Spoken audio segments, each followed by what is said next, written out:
Are there any other areas besides basketball where you find yourself unable to perform? Number 10. A castle that's compensating for shortcomings. Shrek. Yeah, I know. Shrek thinks Lord Farquaad is compensating for something, which I think means he has a realist. Ow! Part of what's made this beloved animated franchise so successful is its ability to balance kid-friendly jokes with adult-oriented references and knowing winks. With that being said, there are a few moments that might raise some eyebrows in hindsight. Mirror, mirror, show her to me. Show me the princess.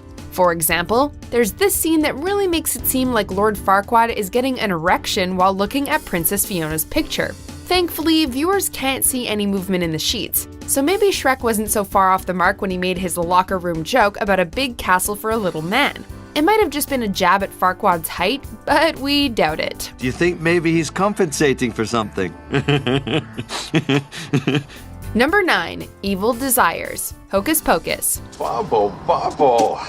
I'm in trouble. There are a number of jokes meant for adults in this classic Halloween film, like references to Max's virginity and Emily talking about Allison's yabos. Max likes her yabos. In fact, he loves them.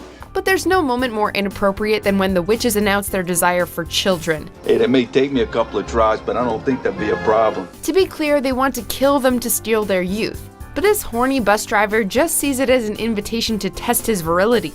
A total horn dog, he makes it clear that he's more than willing to oblige the strange trio. Having sex with 3 evil witches whose most recent medical checks, if any, predate the invention of penicillin, we think he's risking more than child support.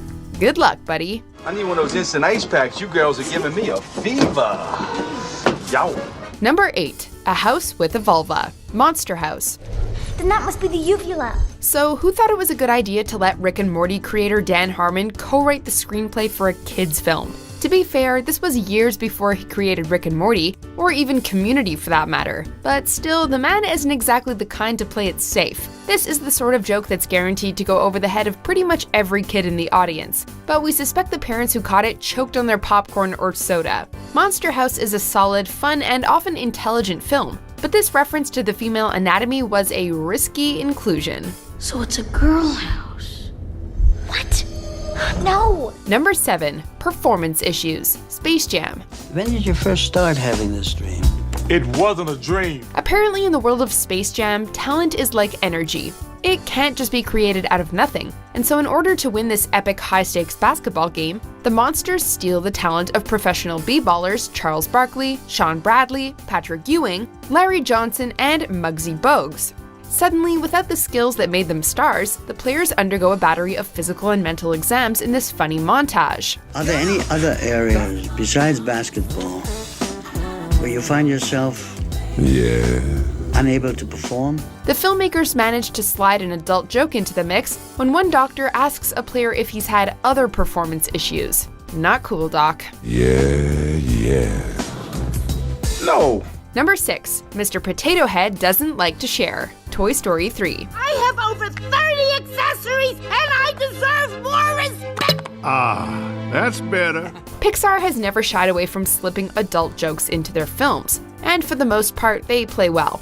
This line, however, is so crude that we really hope it was accidental. In the 3rd Toy Story film, the villainous Lotso removes the mouth of an understandably angry Mrs. Potato Head. Jumping to his wife's defense, Mr. Potato loudly declares that nobody takes my wife's mouth. Nothing wrong with that, right?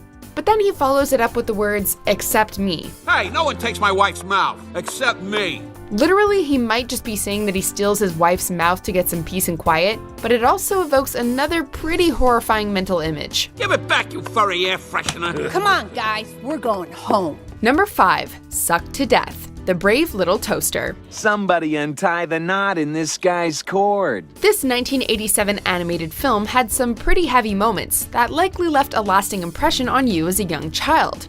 The scene in the spare parts shop is horrific, and the song Worthless comes paired with some similarly upsetting imagery. The clown was pure nightmare fuel, but nothing quite compares to the suicide of the air conditioner. While his explosive final moments are likely what stuck with you, he also says something rather provocative to the vacuum cleaner before making his exit. When Kirby confronts the aggressive appliance, the AC asks if Kirby is going to suck him to death. That's an uncomfortable choice of words. What are you gonna do, suck me to death? Number 4, the chef with a tiny little something, Ratatouille. Don't do it. I have a secret. Another Pixar film, another joke that soars over the heads of younger viewers, while raising the eyebrows of their parents. When the bumbling and culinary challenged Linguini tries to come clean with Colette, he struggles to explain his situation with Remy the cooking rat. By his own admission, he's not good with words, but boy does he ever misspeak here. I have this tiny, little... He admits he has a disturbing secret, a tiny little... Before he can say chef, Colette has already glanced down straight at his crotch. Ouch. A tiny chef who tells me what to do. At least as embarrassing as the moment is, it's not as gross as what Chef Skinner seems to be suggesting with this line about intimacy and vegetables. One can get too familiar with vegetables, you know! Number 3, Diaper Humor, the Rugrats Movie. Man, they cut my cord. In a list of all the places we didn't expect to come across a circumcision joke, the 1998 Rugrats Movie would be pretty high up there. But there it is nonetheless.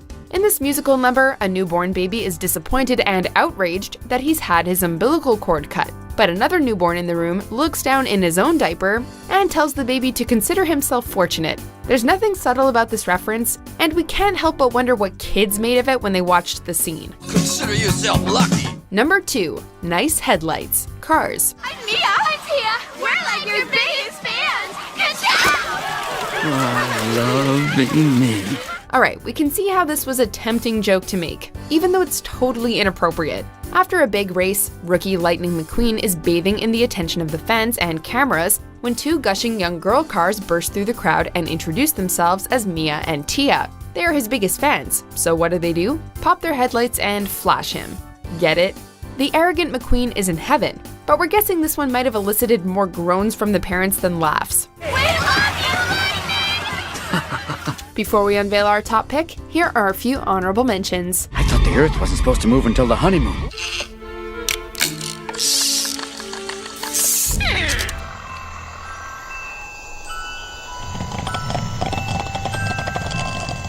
Number 1, Buzz experiences involuntary wing spring, Toy Story 2. Well, I just want to say you're a bright young woman with a beautiful yarn full of hair. There are a lot of ways to show that characters in kids' movies are attracted to one another. After all, romance and attraction are perfectly natural. But this scene from the second Toy Story movie is more than a little brazen.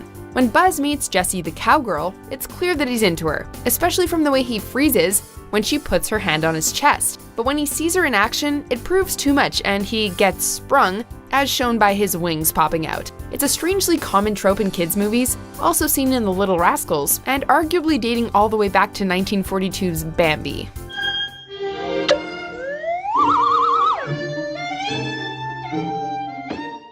Did you enjoy this video? Check out these other clips from WatchMojo and be sure to subscribe and ring the bell to be notified about our latest videos.